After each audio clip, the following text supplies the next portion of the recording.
வணக்கம். கஜா டிவி முக்கிய செய்தி. தமிழ்நாடு வருவாய்த்துறை அலுவலர் சங்கத்தின் சார்பாக 10 அம்ச கோரிக்கையை நிறைவேற்ற கோரி காத்திருப்பு போராட்டம் 14வது நாளாக நடைபெற்றது.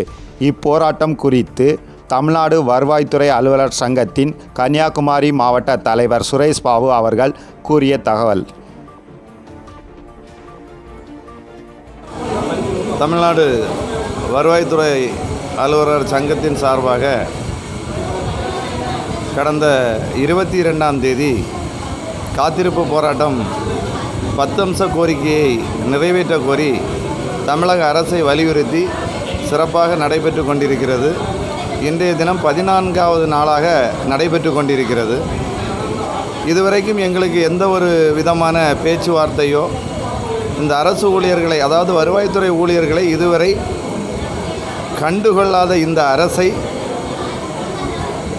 மிகவும் கண்டுகொள்ளாமல் இருப்பது மிகவும் வருந்தத்தக்க ஒரு செய்தியாக இருக்கிறது. இவ்வளவு நாள் நம்ம தொடர்ந்து 13 நாட்களாக காத்திருப்பு போராட்டம் நடத்தியும் எந்தவித பதிலும் அரசிடமிருந்து வராத காரணத்தினால் இன்று மாலை சுமார் 5 இல்லைன்னா 6 மணி அளவில் சென்னைக்கு கிளம்புகிறோம். சென்னையில் சிஆர்ஐ அலுவலகத்தின் முன்பு தொடர் காத்திருப்பு போராட்டத்தில் இருப்பதாக முடிவு செய்து தமிழ்நாடு முழுவதும் உள்ள அனைத்து வருவாய்த்துறை அலுவலர்களும் காத்திருப்பு போராட்டத்தில் கலந்து கொள்வதற்காக இருக்கிறோம்.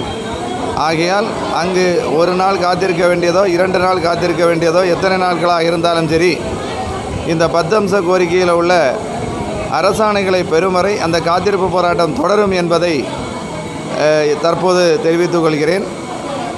மாவட்ட தலைவர், கன்னியாகுமரி மாவட்டம். மக்கள் நலனுக்காக சேவையாற்றி வரும் கஜா டிவி தொடர்ந்து சேவையாற்ற லேப்டாப், மடிக்கணினி நன்கொடையாக வழங்கலாம்.